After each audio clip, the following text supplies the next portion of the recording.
June నాటికి పూర్తి చేసినట్టు చెప్తున్నారు అధ్యక్ష. రికార్డు ప్రకారంగా చూసుకుంటేనే దీనికి ముందే స్పిల్వే ఛానల్, అప్రోచ్ ఛానల్ ఇవన్నీ కూడా పూర్తి చేయాలనేటువంటిది చెప్పారు.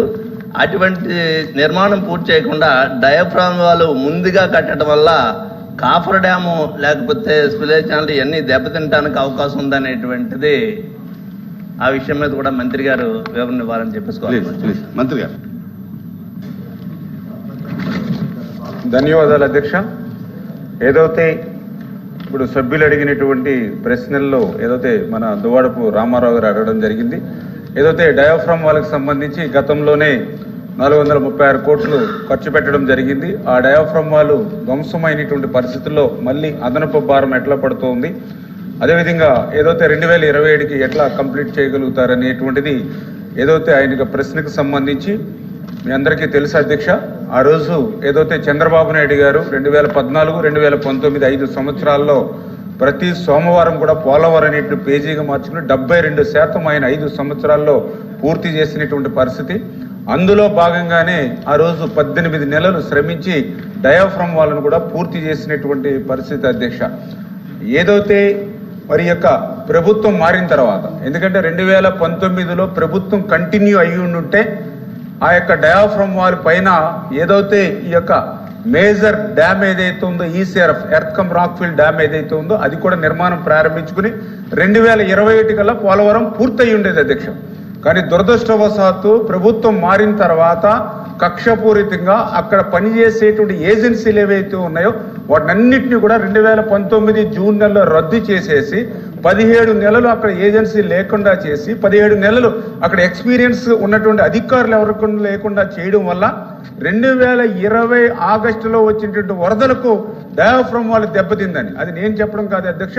డైరెక్ట్గా ఎవరైతే నీతి ఆయోగ్ ఏదైతే ఈ యొక్క ఐఐటి హైదరాబాద్ని ఏదైతే నిపుణుల కమిటీని పంపించారో వాళ్లే రిపోర్ట్ ఇచ్చినటువంటి పరిస్థితి అధ్యక్ష.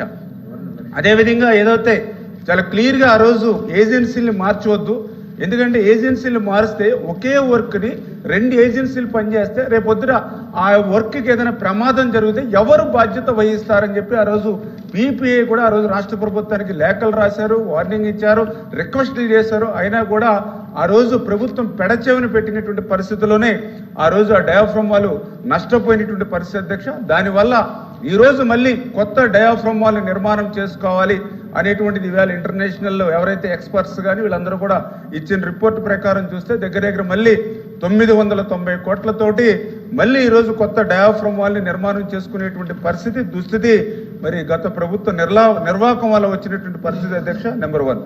ఏదైతే రెండవది ఈ యొక్క పోలవరం సంబంధించినటువంటి మరి ఏదైతే ఈ యొక్క పనులకు సంబంధించి మరి రిపోర్ట్ కూడా అడిగారు అధ్యక్ష గౌరవ సభ్యులు. వాస్తవంగా చూసినట్లయితే ఈ యొక్క టీడీపీ అదేవిధంగా వైసీపీ ప్రభుత్వంలో చేసినటువంటి ఏదైతే వారు అడిగినటువంటి ప్రోగ్రెస్ చూస్తే మరి తెలుగుదేశం ప్రభుత్వ హయాంలో 11,762 కోట్లు ఖర్చు పెడితే వైసీపీ హయాంలో 4,167 కోట్లు మాత్రమే ఖర్చు పెట్టడం జరిగింది అధ్యక్ష. ప్రోగ్రెస్ చూస్తే 72% జరిగింది. ఇక్కడ ప్రోగ్రెస్ చూస్తే 3.84% మాత్రమే జరిగింది అధ్యక్ష. అదేవిధంగా కేంద్రం దారి మళ్లింపు నిధులు చూస్తే టీడీపీ హయాంలో ₹1 కూడా మళ్లింపు లేదు. వైసీపీ హయాంలో 3,385 కోట్లు కేంద్రం రియంబర్స్మెంట్ అమౌంట్ మరి దారి మళ్లింపు జరిగింది అధ్యక్ష. అదేవిధంగా ప్రశంసలు చూస్తే ఆ రోజు తెలుగుదేశం ప్రభుత్వంలో కేంద్ర మంత్రులు ప్రశంసలు ఇచ్చారు, గిన్నిస్ బుక్ రికార్డులు కూడా ఆ రోజు ఎక్కినాయి అధ్యక్ష. మరి అదే వైసీపీ హయాంలో చూస్తే నిపుణులు, పీపీఏ, ఐఐటి హైదరాబాద్ వీళ్ళందరూ కూడా చివాట్లు వచ్చినటువంటి పరిస్థితి అధ్యక్ష. అదేవిధంగా టీడీపీ హయాంలో ఎత్తు ఎప్పుడు కూడా 45.72కే కన్ఫర్మ్ అయ్యేది అధ్యక్ష. కానీ వైసీపీ హయాంలో 41.15 మీటర్లకే కన్ఫర్మ్ అయినటువంటి పరిస్థితి అధ్యక్ష. అదేవిధంగా అంచనా కూడా టీడీపీ హయాంలో 55,548 కోట్లకు ఆమోదం పొందాం అధ్యక్ష. కానీ వైసీపీ హయాంలో నిధులు అడగలేనిటువంటి దైన్యం అధ్యక్ష. అదేవిధంగా టీడీపీ హయాంలో పోలవరం అనేది ఒక పర్యాటక ప్రాంతంగా ఉంది అధ్యక్ష. అదే వైసీపీ హయాంలో నిషేధిత ప్రాంతంగా ఉన్నటువంటి పరిస్థితి అధ్యక్ష. అదేవిధంగా ఇప్పుడు గౌరవ సభ్యులు కూడా అడిగారు లక్ష్మణరావు గారు పునరావాసం గురించి. వాస్తవం అధ్యక్ష, ఎందుకంటే పోలవరం ప్రాజెక్టు నిర్మాణం ఎంత ముఖ్యమో ఆ నిర్మాణానికి ఏదైతే తమ విలువైన భూములు ఇళ్లను కోల్పోయి సహకరించినటువంటి నిర్వాసితులు ఎవరైతే ఉన్నారో వాళ్ళని ఆదుకోవాల్సిన బాధ్యత మానవత్వం. ఎందుకంటే ఈ రాష్ట్రం కోసం, ఈ రైతాంగం కోసం తాము త్యాగం చేసిన నిర్వాసితులు కూడా గుర్తుపెట్టుకోవాలని ఆ రోజు తెలుగుదేశం ప్రభుత్వ హయాంలో 4144 కోట్లు కాలనీలకి నిర్మాణం కానీ ముంపు బాధితులకు కానీ ఇచ్చాము అధ్యక్ష. ఆ రోజు తెలుగుదేశం ప్రభుత్వంలో నిర్మాణం చేసినటువంటి కాలనీలే తప్ప గత 5 సంవత్సరాల్లో మళ్ళీ ఒక్క పునరావాస కాలనీ కూడా నిర్మాణం జరిగినటువంటి పరిస్థితి లేదు అధ్యక్ష.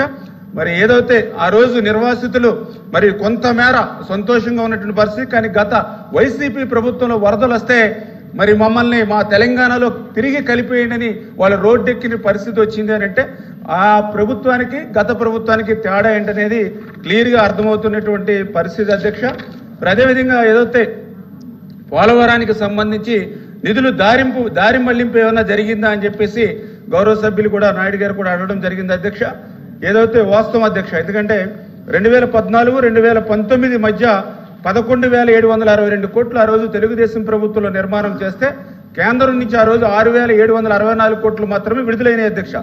అదే వైసీపీ హయాంలో వాళ్ళు చేసినటువంటి పనులు కేవలం 4,167 కోట్లు అవుతే గత తెలుగుదేశం ప్రభుత్వంలో చేసినటువంటి పనులకు సంబంధించిన బిల్లులు కూడా 8,382 కోట్ల రూపాయలు వైసీపీ హయాంలో వచ్చినాయి అధ్యక్ష.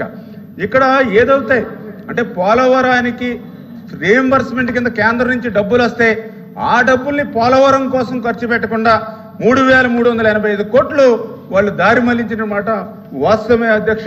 మరి నిజంగా ఇది చాలా దురదృష్టకరమైనటువంటి అంశం అని చెప్పేసి కూడా ఈ సందర్భంగా తెలియజేసుకుంటూ ఖచ్చితంగా ఏదైతే ఈవేళ 2027కి, ఎందుకంటే కేంద్ర ప్రభుత్వం కూడా చంద్రబాబు నాయుడు గారు కూడా 3 సార్లు అటు ప్రధానమంత్రి గారిని కానీ అదేవిధంగా జలశక్తి ఎవరైతే మంత్రి పాటిల్ గారిని కానీ స్వయంగా కలిసి మరి మొన్ననే ఆ 12,150 కోట్లు శాంక్షన్ వచ్చిన తర్వాత ఏదైతే ఒక టైం బాండ్ పెట్టుకుని ఆల్రెడీ ఇప్పటికే నవంబర్ నెలలో మరి ఏదైతే ఎగువ కాపర్ డ్యామ్ నుంచి ఏదైతే సీపేజ్ వాటర్ ఏదైతే ఉందో దాన్ని అంతటినీ కూడా లిఫ్ట్ చేయడం జరిగింది అధ్యక్ష. ఆల్రెడీ డయాఫ్రమ్ వాళ్ళకి సంబంధించి ఏదైతే అక్కడ నిర్మాణ క్రమం కూడా ప్రారంభించుకుని ఏదైతే అక్కడ ఏర్పాట్లు కూడా జరుగుతున్నాయి అధ్యక్ష.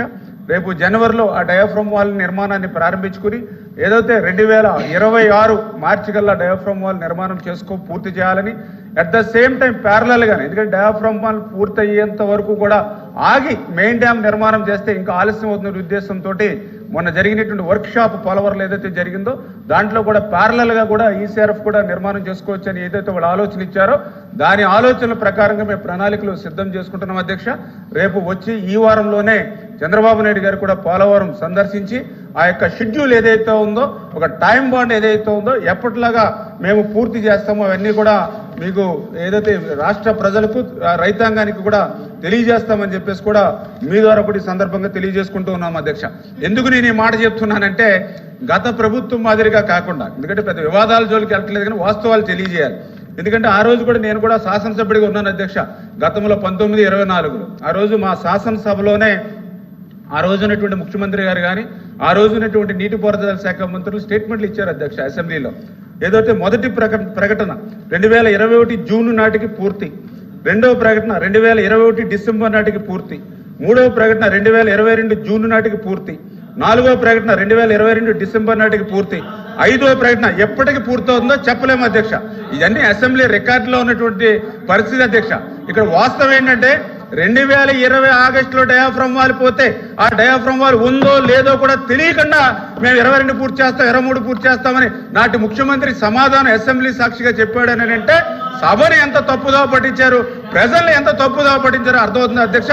ఆ మాదిరిగా కాకుండా ఒక టైం బాట్ పెట్టుకుని ఒక షెడ్యూల్ ప్రకారం ఆ పోలవరం ప్రాజెక్టుని పూర్తి చేస్తాం.